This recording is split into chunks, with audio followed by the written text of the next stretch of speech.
Donald Trump and his grip on the Republican Party. Signs of his influence are everywhere. But GOP voters are also sending an important message. The New York Times today puts it this way: primaries show limits and depths of Trump's power over GOP base. All right, so we need to talk about what's happening in the Republican Party right now because it is absolutely insane. Like legitimately one of the most chaotic political meltdowns we have ever seen unfolding in real time. And the craziest part is that this is all happening while Donald Trump is still sitting in the White House as president. This isn't some hypothetical scenario or a distant future prediction. This is real political chaos playing out right before our eyes, and honestly, it feels wild to watch it happen live. The kind of internal betrayal and desperation that usually only shows up in history books is happening today inside the GOP, and it's moving faster than anyone expected. Before we dive deeper, let's be real for a second. You can't fully trust mainstream media anymore to give you the straight story without heavy corporate spin or partisan angles. That's exactly why platforms like Pump Politics exist, to cut through the noise and bring you real stories, real context, and unfiltered analysis without anyone pulling the strings behind the scenes. If you want to stay ahead of the headlines and get the news delivered straight to your inbox every single day, no fluff, no bias, just the facts and sharp insights, go ahead and join our free newsletter. The link is right there in the description. Click it, sign up, and you'll never miss the real picture again. And if you want to go even further and support the work we're doing here, consider joining the community. Be part of a group that actually cares about getting to the truth instead of chasing clicks or narratives. It means a lot and helps us keep doing this the right way. All right, with that out of the way, let's get back into the heart of this story because what is unfolding inside the Republican Party is nothing short of a full-scale political earthquake. Think about this for a moment. Donald Trump won the 2024 election fair and square. He is back in the White House. He controls the executive branch. He has loyalists in key positions across the government. On paper, he should have total, unchallenged control over the GOP. The party should be marching in lockstep behind him. But instead, the exact opposite is happening. Right now, Senate Republicans are actively lining up to vote in a way that could remove him from office. At the ongoing Senate impeachment trial, House managers are laying out their case and directly telling senators that they cannot trust President Trump any longer. Later today, Democrats are set to wrap up their arguments pushing for his removal. They spent yesterday hammering on Article 1, focusing on abuse of power and claiming that Trump repeatedly put his own personal interests and self-preservation above the national security of the United States. The president himself has called the entire process unfair and corrupt, and his legal team insists that the evidence being presented will ultimately work in his favor and help vindicate him once everything is examined closely. But the signals coming from Capitol Hill tell a very different story. A Trump confidant recently told reporters that Republican senators have been warned in no uncertain terms. Vote against the president and your head will be on a pike. The message is clear: loyalty or else. Yet despite that kind of blunt warning, the Republican senators who are speaking publicly seem surprisingly firm in their positions, even after sitting through hours of evidence related to the charges. And they are not even trying to hide their shifting stance anymore. This is wild when you step back and look at it. We are talking about major established GOP figures like Mitch McConnell, Susan Collins, and others signaling that they are prepared to vote to convict Trump in this impeachment trial. Reports indicate that as many as 12 Senate Republicans have already openly or privately signaled they are ready to go that route. And here's the math that makes this terrifying for Trump and his inner circle. You only need 17 Republican defections to reach the threshold required to actually remove him from office. 17. That means Trump could be as little as 5 votes away from being forced out of the presidency by members of his own party. Can you even wrap your head around how insane that is? The man just won a presidential election, moved back into the White House with a clear mandate from voters, and now his own party is essentially staging what looks like a political coup from within. It feels like watching a house of cards collapsing in fast motion, except every card in the deck is made of betrayal, fear, and raw political desperation. The Republican Party is not turning on Trump because its leaders suddenly discovered a deep well of conscience or developed a sudden reverence for institutional norms. No. They are doing this because Trump has become genuinely toxic to their political survival. The numbers are brutal and they don't lie. Working-class voters, the exact demographic that powered Trump's 2024 victory and formed the backbone of his support, are already abandoning the Republican Party at a rate of 20%. 20%. That is not some minor statistical blip or margin of error that can be brushed off. That is a significant portion of the very people who showed up for Trump in droves now looking at the chaos and saying they are done, they cannot stomach what the party has turned into, and they are walking away in noticeable numbers. When you start hemorrhaging support from your strongest base like that, the consequences ripple outward fast. You lose momentum, you lose enthusiasm, and eventually you lose the ability to win elections at every level. It is not just national polling either. Local Republicans are fleeing the party too. We are seeing city council members, precinct captains, longtime grassroots organizers, and dedicated volunteers who have poured years of their lives into building the Republican machine simply walking away. They are done. The sentiment on the ground is that the party is no longer recognizable to them. Something fundamental has broken, and they no longer see a place for themselves in what it has become. When you lose that grassroots infrastructure, when the people who actually do the door knocking, the phone banking, and the local organizing start abandoning ship, that is a clear sign that the damage is deep and possibly beyond quick repair. The party is bleeding out from the bottom up, and that kind of wound is incredibly hard to stop once it starts. On top of all that, Trump's current approval rating is sitting at a dismal 36%. 36%. That number is underwater in almost every direction you look. It is catastrophic territory for any president, let alone one who just won an election and was supposed to be riding high on momentum. And the worst part is that Trump himself keeps making things worse with his own actions and rhetoric. We are talking about public posts and statements that are aggressive and inflammatory, including comments about opening the Strait of Hormuz or floating the idea of military action that has even some of his former supporters feeling uneasy. He has used language that invokes the possibility of civil war. He talks openly about taking down his enemies, about revenge, and about retribution. All of this is clearly designed to energize his hardcore base and keep them fired up, but in practice, it is having the opposite effect on a wider scale. It is driving moderate Republicans away in droves. It is accelerating the exodus from the party. Senators and congressmen are looking at the situation and concluding that Trump is not just unpopular right now. He is actively destabilizing. He is dangerous to their own political futures, and they need him gone as soon as possible.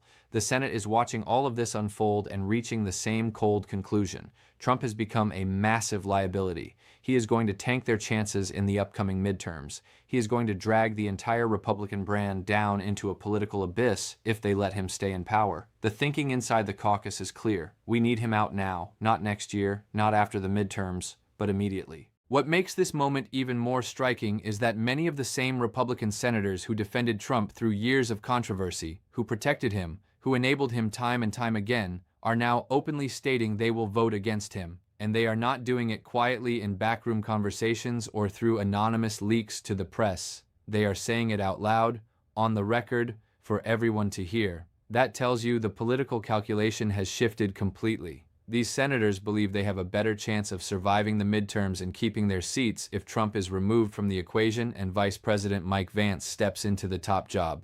Let me repeat that because it is the central point driving everything right now. Republican senators are making a cold, calculated, purely self-interested decision that Donald Trump is hurting them more than he is helping them. His continued presence in the presidency is dragging down their own re-election prospects. Their path to holding on to power in Congress becomes much clearer if Trump is convicted and removed, allowing Vance to take over as president. And here is where things get even more interesting and complicated for Trump loyalists. Early polling and internal assessments suggest that Mike Vance actually performs better with swing voters than Trump does in the current environment. Vance is younger. He comes across as less chaotic. He carries less personal baggage in the eyes of many moderates. He polls stronger than Trump in key purple states and competitive districts. For senators who represent swing areas or who are facing tough re-election fights, getting rid of Trump might actually be the smartest political move available to them right now. It is the kind of moment where everything you thought was rock solid in politics turns out to be quicksand shifting under your feet. Trump entered this second term believing he had total dominance over the GOP.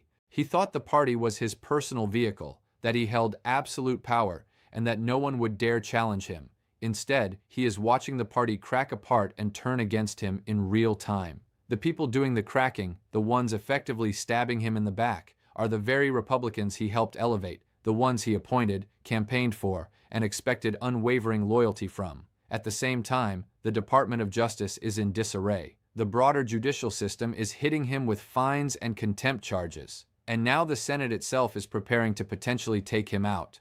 Trump finds himself in the strange position of being the most powerful person in the country on paper while feeling completely isolated and vulnerable in practice. It is like watching a man standing alone in the middle of a room while everyone else quietly moves toward the exits, leaving him behind. To really understand how we arrived at this point, we need to back up and look at the sequence of events that led here, because this kind of meltdown did not happen overnight. It is the result of months of accumulating decisions, missteps, and escalating tensions that slowly but surely alienated not just regular voters, but Trump's own longtime allies inside the party. When Trump returned to office in January 2025, the Republican Party was firmly under his control. The House, the Senate, and the White House were all in GOP hands, staffed largely with Trump loyalists who had publicly bent the knee and declared themselves ride-or-die supporters. It was supposed to be an unstoppable machine, a second-term victory lap where Trump could push his agenda aggressively and face little to no meaningful resistance. The numbers were there. The party unity seemed solid. The courts were favorable. Everything looked aligned for a dominant 4 years. But here's where many observers misunderstood the reality from the start. Even with a Republican majority in the Senate, governance still requires votes, consensus, and cooperation. Trump still needed his own party to stay united behind him on key issues. That unity only holds when members of Congress are not terrified that the president is going to destroy their chances in future elections. The first real cracks appeared when Trump's approval ratings began to tank, and they did not just dip modestly. They collapsed hard, dropping all the way down to that 36% mark. When a president's approval falls that low, the dynamic changes dramatically. You stop being seen as an asset to the party and start becoming a heavy liability, dead weight that everyone wants to shed before it sinks the whole ship. In political terms, this means Republicans in competitive swing states and districts begin running scared. They start thinking primarily about their own political survival and re-election prospects. They run the numbers internally and realize that having Trump closely associated with them is now hurting more than helping. Polls consistently show that the Republican Party's overall unfavorable ratings are hovering around 60%, largely because Trump's personal brand is dragging the entire organization down with him. Behind closed doors, senators and senior GOP figures began having urgent conversations about finding an exit strategy. That phrase started circulating more and more. We need an exit strategy. They were not talking about how to defend Trump or stand shoulder to shoulder with him. They were discussing how to distance themselves from him without appearing disloyal or traitorous in the eyes of the base. Then the impeachment process kicked into high gear. The House moved forward with articles of impeachment on multiple charges, and suddenly Senate Republicans saw a potential off-ramp. They realized they could vote to convict. They could remove Trump from office and then pivot to supporting a Vance presidency that might poll better in the districts that matter most. They could even tell voters that they had shown courage by holding their own party leader accountable. It was a cold, ruthless political calculation, but one that made perfect sense from a pure survival standpoint. Mitch McConnell, who had been one of Trump's most consistent defenders for years, began signaling that he was open to the idea of conviction. Susan Collins indicated she would support it. Other key senators followed suit. Before long, a cascade effect took hold, with more and more members piling on. 12 senators are now on record or have privately indicated they will vote to convict. With that momentum, Trump suddenly realized the very real possibility that he could actually lose this fight and be removed from office. The Senate requires 67 votes to convict and remove a president. With Republicans holding the majority, they have the numbers to block it if they stay united. But if 12 defect and a handful more join them, the math flips completely. Trump becomes exposed and vulnerable. For a man who returned to power thinking he had absolute control, this must feel like the ultimate nightmare scenario. His own party, the one he thought he owned, is preparing to take everything away from him. In response, Trump does what he has always done. He doubles down. He refuses to moderate or reach out in a conciliatory way. Instead, he ramps up the aggressive rhetoric on social media and in public statements. He posts inflammatory comments about the situation in the Strait of Hormuz, using language that sounds chaotic and threatening to international stability. He invokes ideas of civil war, talks about taking down his enemies, and leans heavily into themes of revenge and retribution. Every time he does this, it pushes more people away. The working-class voters who formed his core support are peeling off at that 20% clip. Local party officials and organizers are quitting in frustration. The Republican Party is hemorrhaging from the grassroots level upward, and Senate Republicans are watching the bleeding with growing alarm. They see Trump as someone who is actively killing their midterm prospects. The conclusion they reach is simple and brutal. He has to go. What most people outside the Beltway fail to grasp is that this revolt inside the GOP is not driven by high-minded principles, sudden concern for democracy, or a newfound respect for the rule of law. This is not about conscience. It is about raw political